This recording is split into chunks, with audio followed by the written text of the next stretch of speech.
My mom sneered. "You're just a guest in this house, don't act like you." I'm Scarlett, 29 years old, and I've always tried to please my mother. After college, I moved back home to help my financially struggling parents. For 6 months, I paid their bills only to hear my mother sneer, "You're just a guest in this house." That night, she threw my suitcase down the stairs and told me to go stay somewhere you're wanted. So I did. I quietly packed up and left. A month later, when my dad texted about the power being shut off, I felt a strange satisfaction. If you've ever had to stand up to toxic family, let me know where you're watching from, and hit subscribe to join others who've learned that sometimes walking away is the strongest move you can make. My childhood with my mother Janet was like walking on eggshells. One moment, she'd shower me with affection, telling me how special I was, and the next, she'd tear me apart with criticism about everything from my appearance to my hobbies. Nothing was ever quite good enough for her. My father Robert was physically present, but emotionally absent. Whenever conflict arose, he'd disappear to his workshop in the garage, leaving me alone to deal with my mother's unpredictable moods. As the years passed, I naturally fell into the role of family peacekeeper. I became the good daughter who never caused trouble. I learned to anticipate my mother's needs before she expressed them, to laugh at her jokes, even when they were at my expense, and to hide my own feelings to keep the peace. I watched my words carefully, knowing that the wrong phrase could trigger hours of silent treatment or explosive arguments. Despite the emotional turbulence at home, I found refuge in school. I fell in love with architecture at 14 when our class visited a newly constructed museum downtown. The way the building seemed to communicate through its design fascinated me. I started sketching buildings, studying famous architects, and dreaming of creating spaces that would make people feel something. My teachers noticed my passion and encouraged me to pursue it. Throughout high school, I worked tirelessly toward earning a scholarship.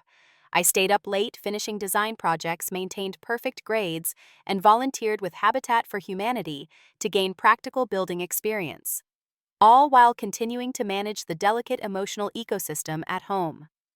When I finally received the letter announcing a substantial scholarship to the architectural program at a university 300 miles away, I cried with relief. It wasn't just an academic achievement, it was my ticket to freedom. Those 4 years at university were transformative. For the first time in my life, I experienced what it felt like to exist without walking on eggshells. I made genuine friends who appreciated me for who I was, not what I could do for them. My roommate Ashley became the sister I never had, accepting me completely and encouraging me to discover my own voice. I joined the Student Architecture Association, presented at conferences, and even won a design competition in my junior year. I spoke to my parents weekly, but the distance allowed me to establish boundaries I'd never had before. I could hang up when conversations became toxic. I could surround myself with supportive people who didn't criticize my every move. I began to understand that the dynamics in my childhood home weren't normal or healthy. In my final semester, everything was falling into place. I had a promising job offer from a prestigious firm in Seattle, apartment hunting plans with Ashley, and a future that felt bright with possibility. Then came the call that changed everything. "Scarlett," my father's voice sounded strained over the phone. "I need to talk to you about something important." He explained that he had lost his job of 20 years due to company downsizing. On top of that, my mother had developed complications from a routine procedure, resulting in significant medical bills. They were behind on their mortgage payments and at risk of losing the house where I'd grown up. "We've never asked you for anything," he said, his voice breaking, "but we really need your help right now." The timing couldn't have been worse. I was 3 weeks from graduation, ready to start my adult life. But the weight of family obligation and genuine concern for my parents overwhelmed my reservations. After sleepless nights and long conversations with Ashley, I made the difficult decision to turn down the Seattle position and accept a lower-paying job at a small firm in my hometown. It would be temporary, I told myself, just until they got back on their feet. When I arrived home after graduation, my parents welcomed me with what seemed like genuine warmth. My mother had prepared my favorite meal, and my father had cleared space in the garage for my belongings.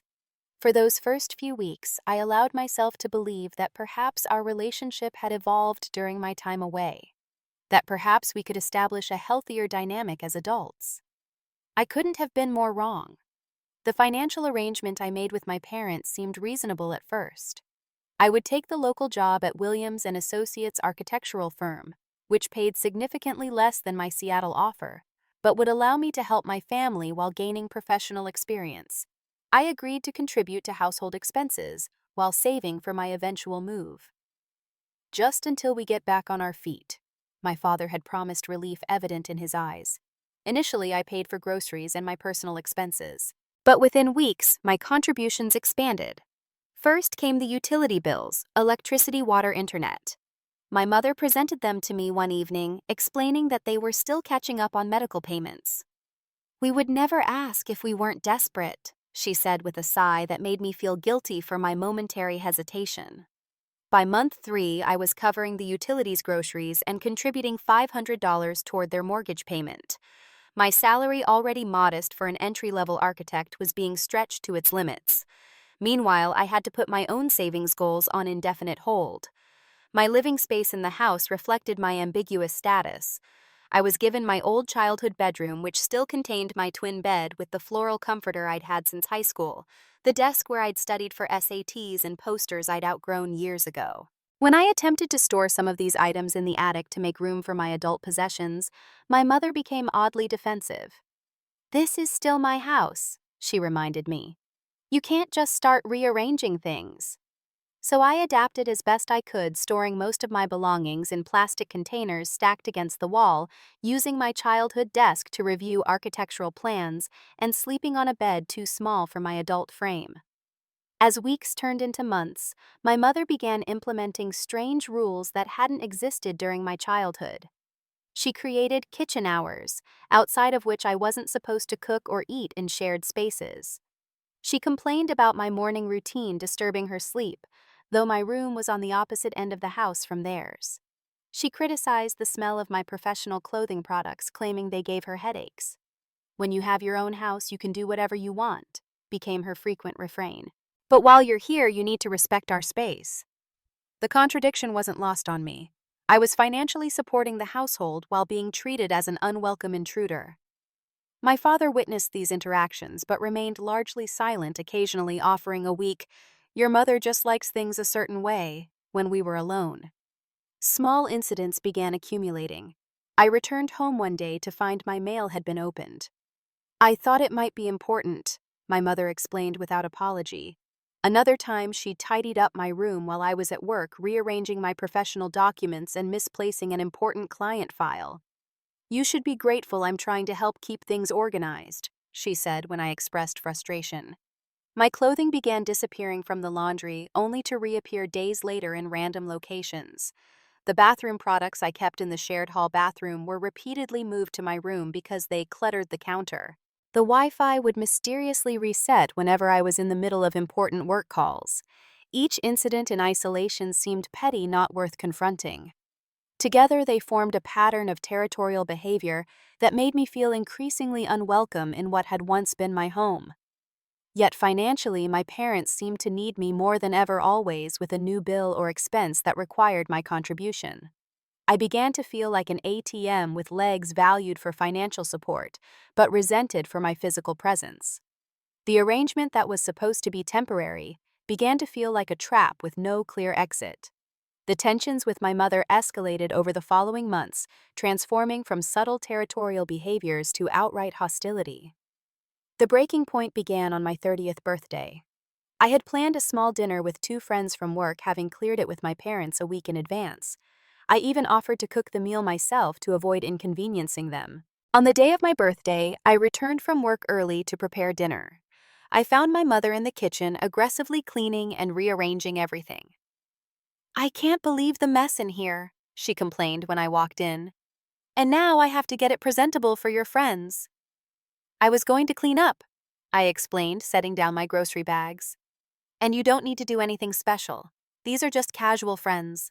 She slammed a cabinet door. "Well, I can't have people thinking we live like slobs. Not everyone has fancy architecture degrees and can ignore basic housekeeping." The passive-aggressive comment stung, but I tried to maintain peace on my birthday. "Mom, why don't you let me handle this? You don't need to worry about my friends." "This is still my kitchen," she snapped. I decide how things work in here. By the time my friends arrived, the atmosphere was so tense they noticed immediately. Throughout dinner, my mother interrupted conversations, criticized my cooking, and made uncomfortable comments about my childhood embarrassments. My friends left early, shooting me sympathetic glances on their way out. Later that week, I came home to find my bookshelf of architecture references and professional journals completely reorganized. My carefully ordered system was destroyed with books stacked by size rather than subject. When I confronted my mother, she acted surprised at my reaction. "I was just trying to make it look nicer," she said. "Those books were an eyesore the way you had them." "They were organized by subject for my work," I explained, trying to keep my voice level. "I need to be able to find things quickly." "Well, excuse me for trying to help," she replied with a dramatic sigh. "I forgot how perfect you always need everything to be." These incidents multiplied as summer turned to fall. I began noticing discrepancies in the financial situation my parents had described. While claiming they couldn't contribute to groceries or utilities, my mother appeared with a new designer handbag. When I complimented it, she quickly changed the subject. One Saturday, while my parents were at a neighbor's barbecue, I searched for some tax documents my father had asked me to sign. In their bedroom closet, I discovered shopping bags containing unworn clothing with price tags still attached, high-end electronics, still in boxes, and receipts for restaurant meals that contradicted their claims of financial austerity. My suspicions grew when I overheard a phone conversation between my mother and her sister. Not intentionally eavesdropping, I was working in the garden when their voices carried through the open window. "Well, of course it's nice having her contribute," my mother was saying. "Robert and I have been wanting to boost our retirement accounts for years. This is finally giving us the chance to put some money aside." My heart sank as I realized the extent of the deception. The financial emergency that had derailed my career plans was largely fabricated. I was being used as a convenient source of income while being treated with increasing resentment. When I tried to discuss the situation with my father, catching him alone in his workshop, he brushed off my concerns. "Your mother just likes things a certain way," he repeated his usual excuse. "And we really do appreciate your help. Things have been tight." "Are they actually tight, Dad?" I asked directly. "Because I'm seeing a lot of new purchases around here." He avoided my eyes, focusing on the birdhouse he was building. "We've had to make some necessary expenditures. Don't worry about it." "I am worried about it," I pressed. "I gave up a job opportunity to help you both, and now I'm paying most of the household expenses while being treated like an unwanted house guest." "You're exaggerating," he said, still not looking at me. "Your mother is just set in her ways. It'll get better." But it didn't get better. The following week, I discovered my mother had been through my personal journal. I kept it in my laptop bag, which I normally took to work, but had accidentally left at home one day. When I returned, subtle things were different. The bookmark moved pages slightly creased. When I confronted her, she didn't even deny it. "I have a right to know what's going on under my own roof," she said defiantly, "especially when you're writing things about me." That night, I began researching apartments in the area. I started quietly setting aside a portion of each paycheck, creating a secret emergency fund. I contacted former classmates to see if anyone needed a temporary roommate. While continuing to pay the household bills, I prepared for an exit that was becoming increasingly necessary for my mental health. What I didn't realize was how quickly things would come to a head. The day everything fell apart started like any other. I went to work, presented design concepts to clients, and stayed late to finish some renderings. It was nearly 7 when I finally headed home, stopping to pick up takeout since I was too tired to cook. The house was unusually quiet when I arrived, though both my parents' cars were in the driveway. I headed upstairs to change clothes before dinner, but stopped short in the doorway of my room. Everything had been moved. My bed was stripped to the mattress, my clothes were piled on chairs, and my books and personal items had been rearranged. The room smelled strongly of cleaning chemicals that made my eyes water. "Mom," I called out, setting down my food and bag. "What happened to my room?" I found her in the living room flipping through a magazine with forced casualness. "I deep cleaned it," she said without looking up. "It was getting dusty, and I know how busy you are." "You moved all my things," I said, trying to keep my voice neutral. I can't find anything now. I did you a favor, she replied. Most people would say thank you. As I looked around the living room, I noticed something else. The family photos that had included me. My graduation picture, childhood vacation snapshots, even my professional headshot had been removed from the walls. Only photos of my parents remained. Where are the family pictures? I asked, a knot forming in my stomach. My mother finally looked up from her magazine. I'm redecorating. Those old frames were outdated. That's when my father emerged from the kitchen looking uncomfortable as he always did during confrontations. Your mother thought it was time for a change, he offered weakly. The house needed freshening up. It's not just the pictures, I said, feeling a strange calm despite the anger bubbling inside me. It's my room, my belongings, the constant rearranging of my things without permission. It feels intentional, like you're trying to erase me from this house. My mother slapped her magazine down on the coffee table. That's ridiculous. You're being oversensitive as usual. Am I? I asked. Because it seems like you're doing everything possible to make me feel unwelcome even while I'm paying most of the bills around here. And there it is. My mother stood up, her face flushing. You never let us forget your financial contribution. You think that gives you the right to take over our house to dictate how we live. Take over? I was genuinely confused. Mom, I've been tiptoeing around here for months following your arbitrary rules, trying not to disturb anything. How exactly am I taking over? You bring your fancy architect friends over, you rearrange the kitchen cabinets, you leave your work stuff all over the dining table. I cleared the dining table every single time, I interrupted. And I asked permission before having friends over, which has happened exactly twice in 6 months. This is still my house, she shouted, her voice rising. You seem to have forgotten that. You're acting like you own the place. I don't claim to own it, I replied, struggling to remain calm. But I have been contributing significantly to maintaining it. I think that entitles me to basic respect for my belongings and personal space. That's when she said it, the words that would ultimately change everything between us. You're just a guest in this house, she sneered, her face contorted with an emotion I couldn't quite identify. Don't act like you belong here. The room fell silent. Even my father looked shocked. A guest, I repeated slowly. Is that what I am? Because guests don't typically pay mortgage, utilities, and groceries. Guests don't put their career on hold to help financially. What kind of guest does that, Mom? Don't twist my words, she snapped. You know what I mean. Actually, I don't, I said, feeling something breaking loose inside me. Years of accommodating her moods, walking on eggshells, making myself smaller to avoid her wrath. Why don't you explain exactly what you mean? Instead of answering, she stormed out of the living room. I heard her footsteps on the stairs, followed by the sound of drawers being yanked open. My father and I stood in uncomfortable silence until she returned, dragging my suitcase behind her.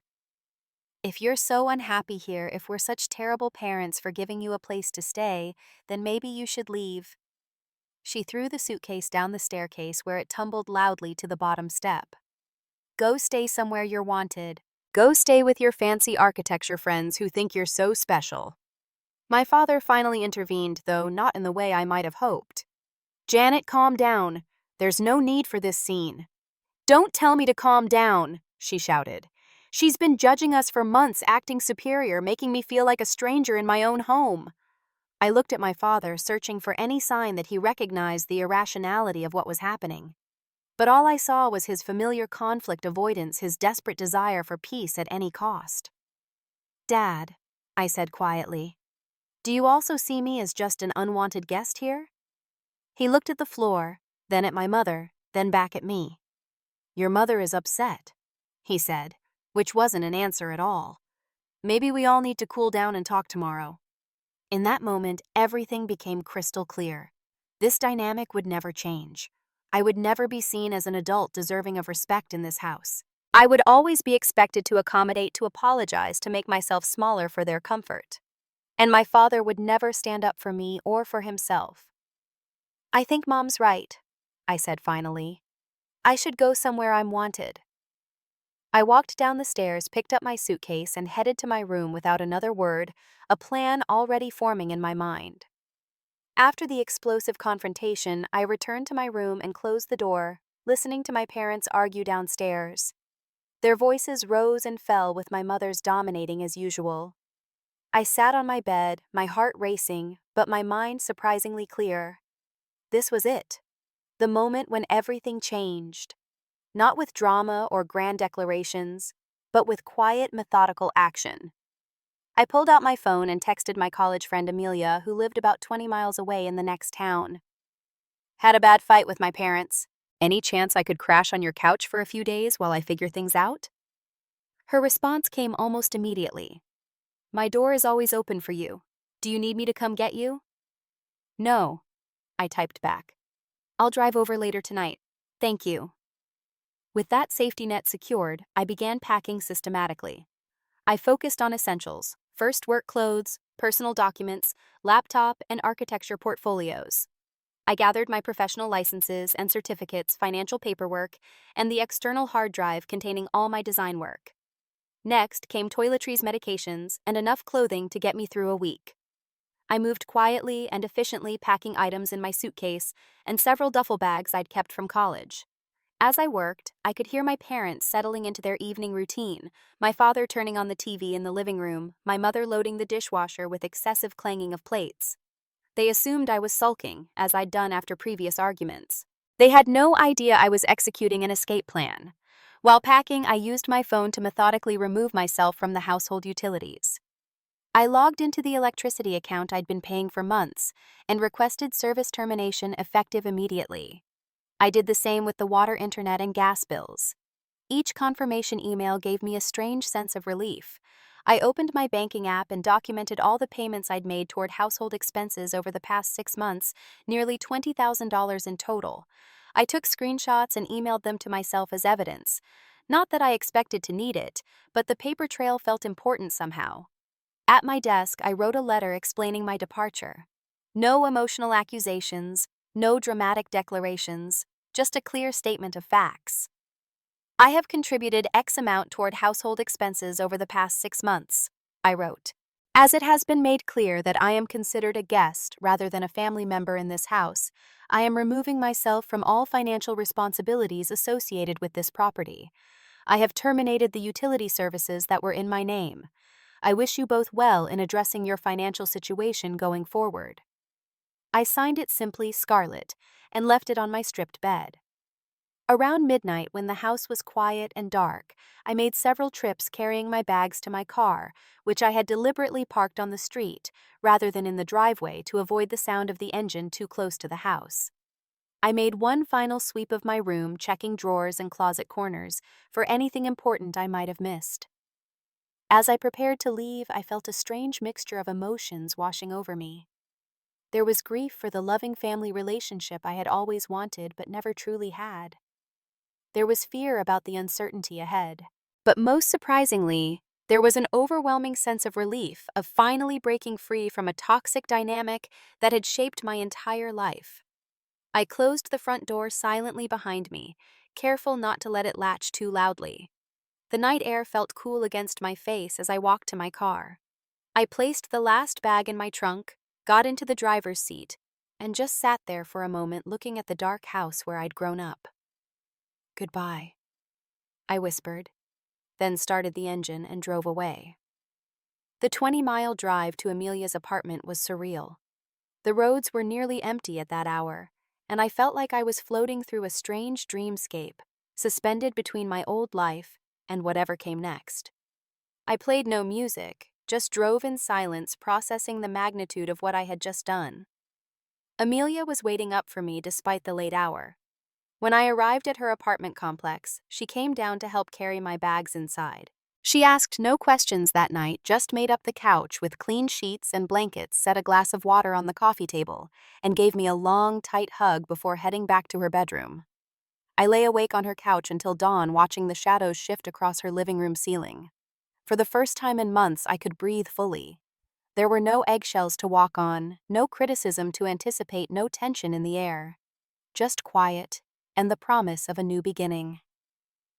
The following week was a blur of activity. I went to work as usual, explaining to my boss that I was in transition between living situations.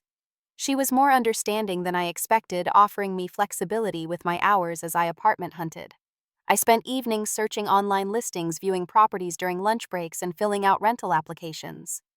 10 days after leaving my parents' house, I signed a lease on a small but sunny one-bedroom apartment closer to my office. The rent was steep given my salary, but without supporting my parents, I could just manage it. Amelia helped me move in, and together we made a trip to a discount furniture store where I purchased a bed, a simple desk, and a comfortable chair. My new place was sparsely furnished, but entirely mine. On the day I moved in, I went to the bank and officially removed myself from all joint accounts with my parents. I closed the credit card I had allowed them to use as authorized users. I changed my mailing address for all correspondence. I was systematically cutting financial ties one by one. Throughout this time, my parents' messages began trickling in. At first, they were clearly unaware that I had permanently left. My mother sent a terse text asking when I would stop this childish sulking and come home. I didn't respond. Then my father, "Your mother's just upset. Come back and we'll sort this out." Again, I didn't engage. It was only when bills came due that the tone of their messages changed dramatically. The fallout began exactly as I had anticipated. 3 days after I moved into my new apartment, my father called. I let it go to voicemail. "Scarlett, the internet is down," he said, sounding confused rather than angry. "Can you call the company when you get home from work? They're saying the account was closed." I deleted the message without responding. 2 days later, several texts arrived in quick succession. "The water bill is showing past due. Did you forget to pay it this month? Are you getting my messages? We need to talk about these utility issues.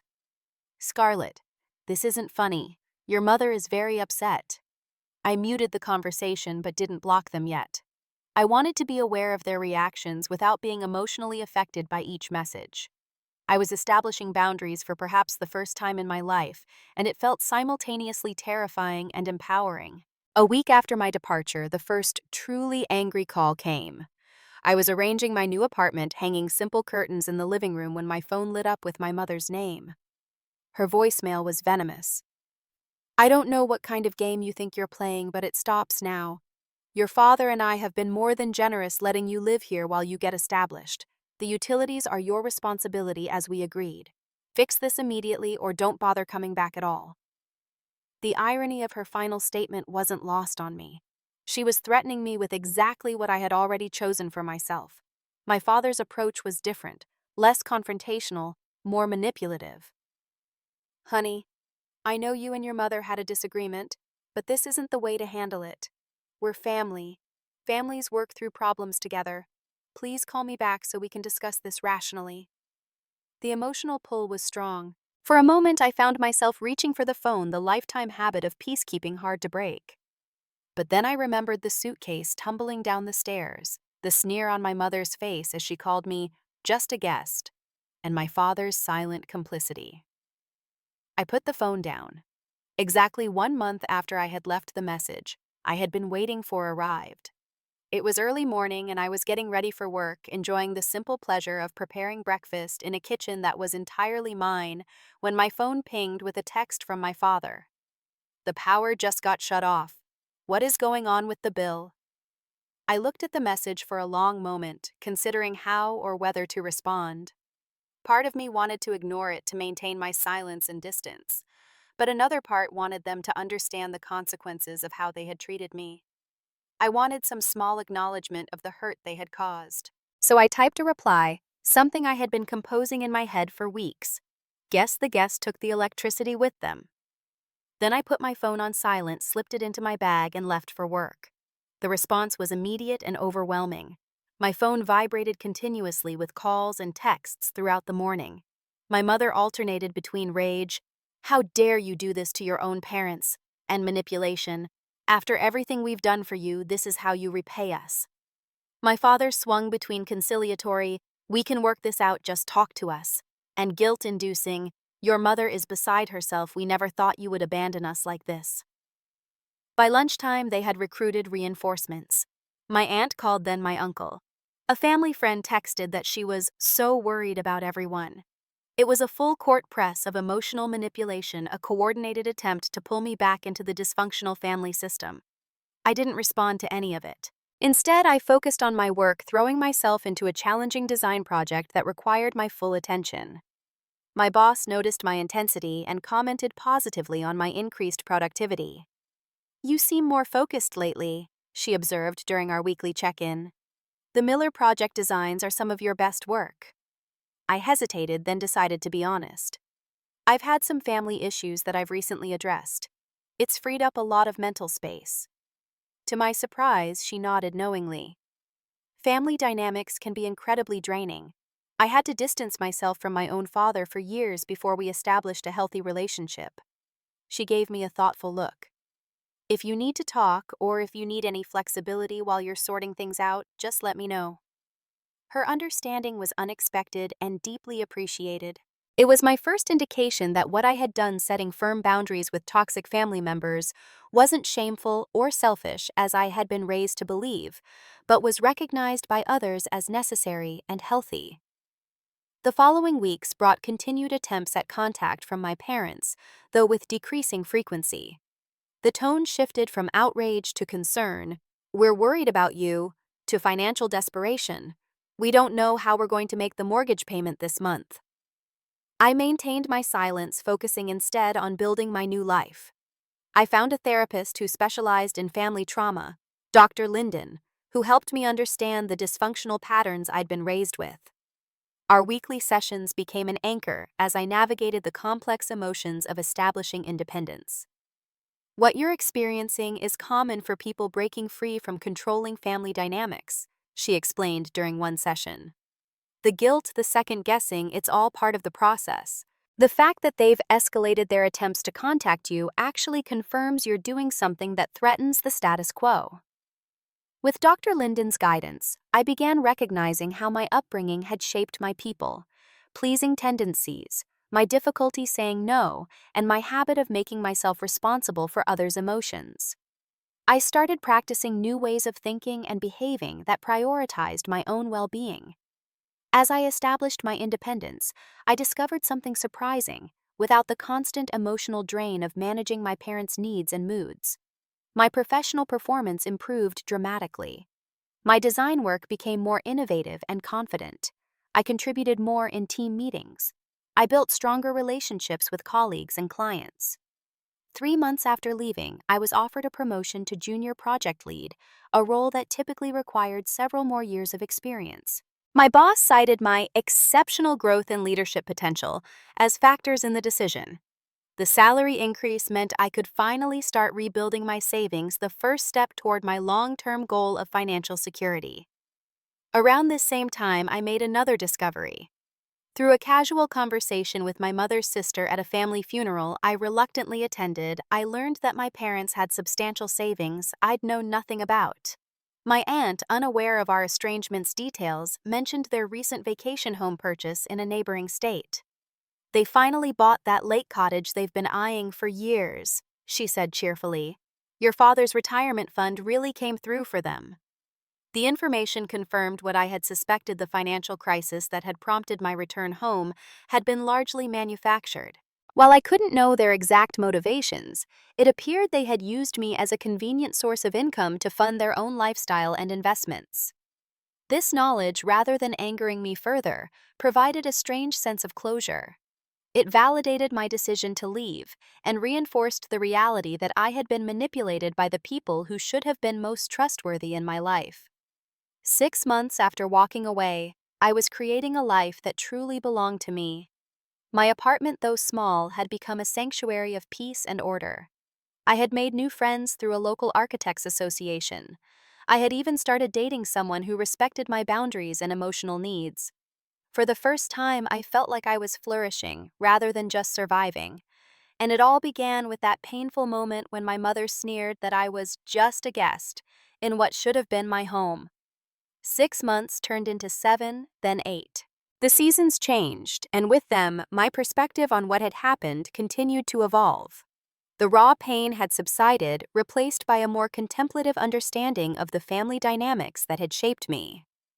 One Sunday morning in early spring, I was grocery shopping at a store I rarely visited in a neighborhood across town. I was examining avocados when I heard a familiar voice. Scarlett.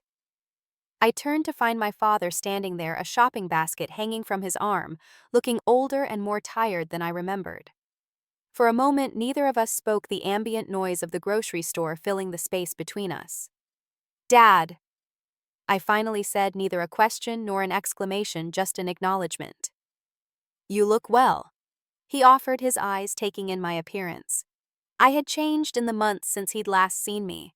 New haircut, more confident posture, clothes that expressed my personal style rather than attempting to avoid criticism. Thank you, I replied. I am well. An awkward silence followed. Around us, shoppers moved through the produce section, oblivious to the charged reunion taking place beside the avocado display. Do you have a minute to talk? He asked. Maybe we could grab a coffee? He gestured toward the small cafe at the front of the store. My first instinct was to decline, to protect the peace I'd worked so hard to establish, but I realized I was curious about what he might say, and more importantly, I no longer feared the interaction. I was standing on solid ground now. All right, I agreed, just for a few minutes. We sat at a small table with paper cups of mediocre coffee between us. My father stirred his absently, clearly gathering his thoughts. Your mother went a bit far that night, he finally said, his eyes on his coffee rather than meeting mine. She shouldn't have thrown your suitcase like that. Things got out of hand. It wasn't exactly an apology, but it was the closest thing to an admission of wrongdoing I'd ever heard from either of them. It wasn't just that night, Dad, I replied calmly. It was a pattern of behavior that had been building for months. Years, really. He sighed heavily. We were under a lot of stress. The bills, your mother's health issues. His voice trailed off. Were you really under financial stress? I asked directly. Because Aunt Linda mentioned your new lake cottage. He had the grace to look embarrassed. The timing of that purchase was unfortunate. The timing wasn't the problem, I said. The deception was the problem. I put my career on hold to help you both financially because I believed you were in crisis. We never asked you to give up that job in Seattle, he countered weakly. You didn't have to ask directly. You knew I would come home if you said you needed me. And you did need me, just not for the reasons you claimed. He was silent for the long moment. We're your parents, he finally said, as if that explained everything. Families help each other. Help should go both ways, Dad. And it should be based on honesty, not manipulation. He stirred his coffee again, though it needed no further mixing. Your mother misses you, he said, changing tactics. In her own way. I couldn't help but laugh, a short, disbelieving sound. Has she said that because her texts suggest otherwise? You know how she is. She has trouble expressing vulnerability. I studied my father's face, the familiar lines around his eyes, the gray threading through his hair, the expression of perpetual accommodation that had defined his approach to my mother and to life in general. I felt a wave of compassion for him, even as I recognized I couldn't return to that dynamic. Dad, I'm willing to have a relationship with you, I said carefully. But it has to be different from before. I need boundaries, I need honesty, and I need acknowledgement of how I was treated. What does that mean exactly? He asked, looking uncertain. It means we could meet occasionally for coffee like this. We could talk on the phone sometimes.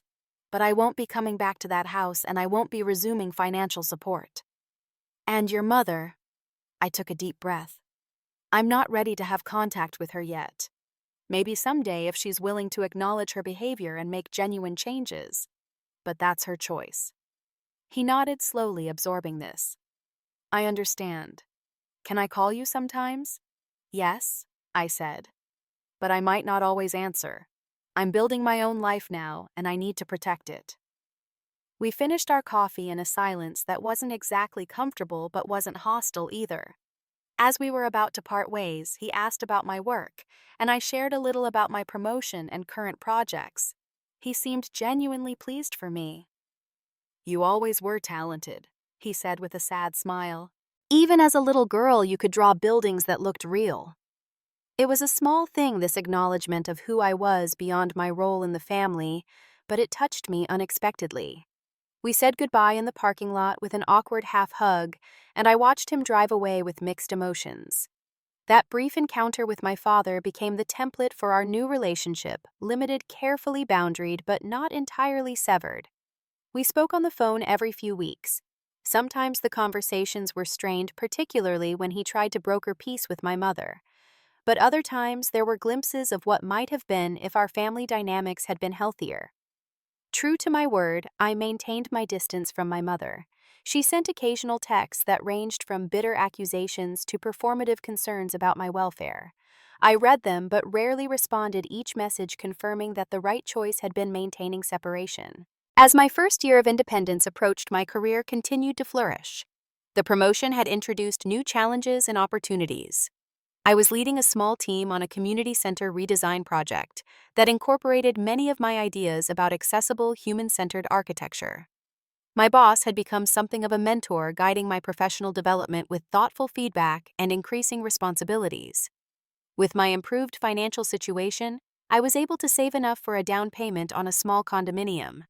It wasn't fancy, just one bedroom with an open kitchen and living area, but it was mine in a way that no previous space had ever been. The day I signed the closing papers, I felt a profound sense of achievement. No one could tell me I was just a guest in this space. I decorated my new home thoughtfully, choosing each piece with intention. The furniture was a mix of affordable new items and vintage finds that spoke to me. I displayed my architectural models and favorite design books prominently. I painted one wall a bold teal that my mother would have hated. Every choice was mine alone. My social circle expanded as well. Without the constant drain of managing my parents' emotions, I had energy to nurture friendships.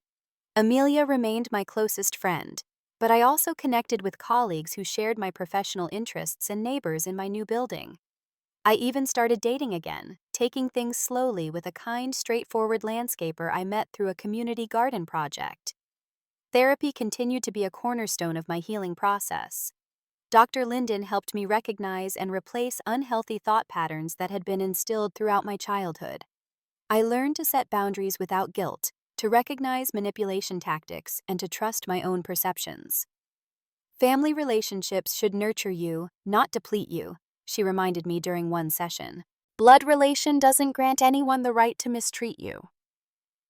14 months after I had walked away from my parents' house, an unexpected email appeared in my inbox. The subject line read simply, "From your mother." I stared at it for a long time before opening it, preparing myself for another round of accusations or manipulations. What I found instead was surprising. "Scarlett," it began formally, "your father tells me you're doing well with your architecture career. I came across an article about that community center project you're working on. The design looks impressive. I've been doing some reflection over the past year, and I recognize that things between us deteriorated in ways I didn't intend. I miss having you in our lives. If you're ever open to a conversation, I would welcome the opportunity. Janet." It wasn't an apology exactly, and it didn't acknowledge specific behaviors, but it was more self-reflective than anything I'd ever received from her before. I didn't respond immediately, taking time to process my feelings with Dr. Linden and to consider what kind of relationship, if any, I might want with my mother going forward. After careful consideration, I wrote back, "Thank you for your email. I'm glad Dad has been keeping you updated about my work. The community center project has been fulfilling professionally and personally. I appreciate your reaching out and your reflection on our relationship. I'm open to beginning a conversation, but I need to be clear that any future relationship between us would need to be based on mutual respect and healthy boundaries. If you're willing to discuss how we might build that kind of relationship, perhaps we could start with an email exchange. Scarlett." Her response came 2 days later, not defensive as I had feared, but tentative, almost uncertain. We began a careful correspondence, neither overly personal nor entirely superficial. She shared news about her garden and a watercolor class she had started taking. I told her about my condo and the satisfaction of seeing my designs become reality. We avoided the most painful topics, establishing instead a fragile foundation that might eventually support more substantive communication. Whether this cautious reconnection would develop into something meaningful remained to be seen. But the important thing was that I was engaging from a position of strength and self-knowledge, not from obligation or fear. The journey from that painful night when my suitcase tumbled down the stairs to this point of tentative new beginnings had transformed me in ways I couldn't have imagined. I had discovered my own resilience. I had learned that family is defined not by blood or obligation, but by love, respect, and mutual care. I had built a life that reflected my values rather than my fears. Most importantly, I had come to understand that walking away from toxicity isn't selfish or weak. It's often the bravest, most self-honoring choice we can make. I no longer felt like a guest in my own life. I belonged completely to myself, and that was the most profound homecoming of all. Have you ever had to walk away from a toxic relationship to preserve your well-being? I'd love to hear your stories in the comments below. Remember that setting boundaries isn't selfish. It's essential for your mental and emotional health. If my journey resonated with you, please hit the like button and subscribe to hear more stories about finding strength in difficult situations. And share this video with someone who might need to hear that sometimes walking away is the strongest move you can make. Thank you for listening to my story, and remember, you deserve to be somewhere you're truly wanted and valued.